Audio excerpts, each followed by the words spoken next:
പിന്നെ ഞാൻ കുറച്ച് നാളുകളായി മോദിജിയുടെ കാര്യങ്ങൾ പഠിക്കുമ്പോൾ എനിക്ക് തോന്നിയിട്ടില്ല, അതിന് ഞാൻ കണ്ട എൻ്റെ പിതാവിനെ തന്നെയാണ്. കണ്ട എൻ്റെ പിതാവിനെ തന്നെയാണ്.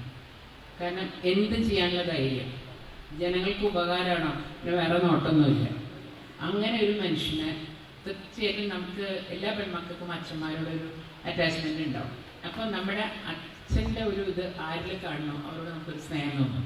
അങ്ങനെ തുടങ്ങിയ സ്നേഹമാണ് ഈ കഴിവുള്ള ഭരണാധികാരിയുടെ ഇതിൽ എൻ്റെ മനസ്സ് ഇഷ്ടപ്പെട്ടു പോയത്. അദ്ദേഹം ശരിക്കും പറയുകയാണെങ്കിൽ ഞാൻ ആരാധിച്ചു തുടങ്ങിയത്. അങ്ങനെയാണ് ഞാൻ എന്നോട് പലരും ചോദിച്ചു എന്തുകൊണ്ട് ബി ജെ പി എന്നാണ് ചോദിക്കുന്നത്. അതിനുത്തരം ഞാൻ പറഞ്ഞു മോദിജി.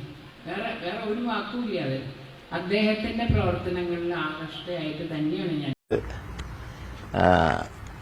സോപ്പിടുന്നതിൽ കുഴപ്പമില്ല, പതപ്പിക്കരുതെന്ന് പറയും. ഞാൻ അത്രേ പറയും.